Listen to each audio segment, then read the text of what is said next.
पक्षाशी गद्दारी केलेली नाही. आमचं दैवत हे शिवसेना प्रमुख होते, शिवसेना प्रमुख आहे आणि शिवसेना प्रमुख असतील.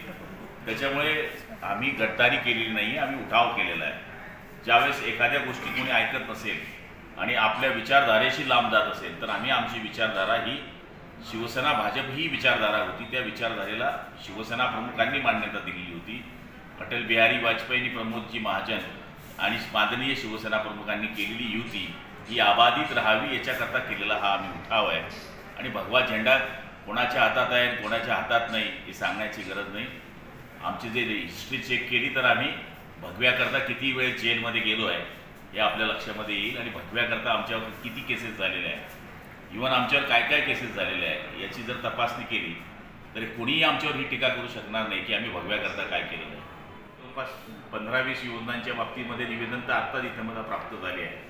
काही अडचणी पण या ठिकाणी प्राप्त झालेल्या आहेत. ज्या ज्या दोषी कॉन्ट्रॅक्टर आहेत, ज्यांनी प्रॉब्लेम्स केलेले आहेत, जेव्हा अधिकारी काही चुकीचं काम केलं असेल तर चंद्र भैया आमचे माजी आमदारांनी आम्हाला पहिलेच त्याचं निवेदन दिलं आहे. त्याच्या आधारावर चौकशी सुरू केलेली आहे. चौकशीमध्ये जो सापडेल तो कोणी असो त्याला सोडणार नाही. 1600 कोटी ज्या योजना आहेत त्या खरंच बघायला गेलं तर काही ठिकाणामध्ये या ठिकाणी बऱ्याच ठिकाणच्या तक्रारी आता मला प्राप्त झालेल्या आहे आणि आता त्या तक्रारीच्या बाबतीमध्ये चौकशीच्या बाबतीमध्ये बोलणं मला उचित होणार नाही. त्याची चौकशी येत्या आठवड्याभरात पूर्ण करण्याचे आदेश खाली दिलेले आहे आणि राज्यस्तरावर चंदूबायांना सुद्धा मी सांगितलेलं की राज्यस्तरावर याची आठवड्याभरामध्ये बैठक लावण्यात येईल. जे कोणी दोषी असतील त्याला एकालाही सोडलं जाणार.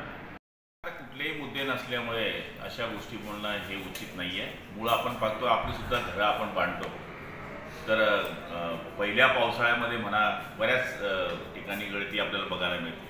म्हणजे स्वतःचं घर जरी आपलं बांधलं असलं तर काही टेक्निकली बाब राहिली असेल तर त्याचा अर्थ असा होत नाही की माझं सरकार आलं आणि तुमचं सरकार बदलल्यानंतर लगेच तिथली गळती थांबून जाईल किंवा नवीन बिल्डिंगमध्ये काही अडचणी राहणार नाही. टेक्निकल बाब आहे, चुका होऊ शकतात. याचा अर्थ तुम्ही डायरेक्ट सगळ्यांनाच दोषी पकडत असाल तर माझ्या माहितीप्रमाणे ही चुकीची